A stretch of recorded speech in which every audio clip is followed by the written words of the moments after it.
Good afternoon, welcome to another episode of Content Classroom. This week, I've got a great announcement for you that's going to change the game for video this year. So YouTube have announced that as of, probably a couple of weeks ago by the time this goes live, that YouTube Shorts are going to move from 60 seconds as a maximum limit up to 3 minutes. What the hell's that got to do with me, Paul? I hear you asking. I'm glad you asked. It's a really good question.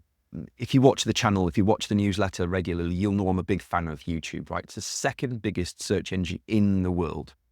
And whilst I'm a big fan of getting active on video on your social media channels, especially LinkedIn, where everybody boring as hell, YouTube is one place that most business owners tend to forget about. Now, I don't for a second think that somebody who has a B2B service-based business is going to generate millions and millions of views. That's not the point of YouTube for you. YouTube presents a unique opportunity for you to create a curated list of videos that will showcase what it is that you do, lead your ideal clients on a path from awareness to decision-making, right? It's a place that you can show them the videos you want them to see when they come to your YouTube channel homepage.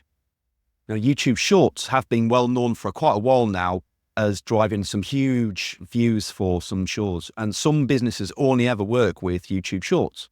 So YouTube Short is a 60-second vertical format video that goes out and it gets pushed because it's in less than 60 seconds and it's vertical. YouTube detects that, pushes it out to a completely separate feed, which people are browsing from their mobile phone.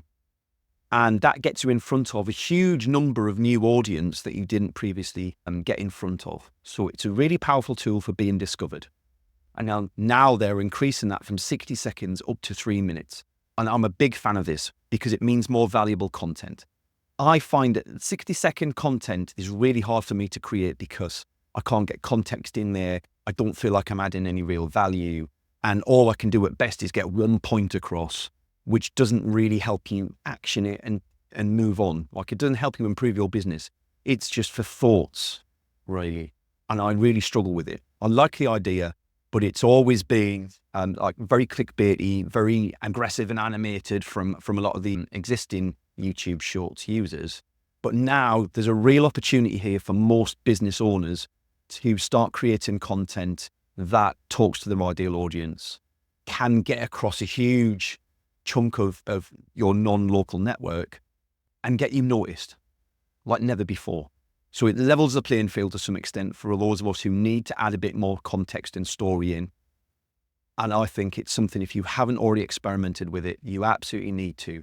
In the newsletter, I'm going to walk you through the very few steps in order to get going with it with a YouTube Shorts video. I didn't know what that was 2 years ago. So we spent a lot of time looking into it and how I get featured on the YouTube Shorts playlists. Actually, it's a lot easier than it looks and sounds.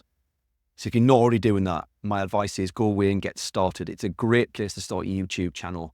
And good news is you can also use those same clips on LinkedIn for your LinkedIn vertical feed that we've just added. So double bonus, you can use the same content in both places without getting stressed about it.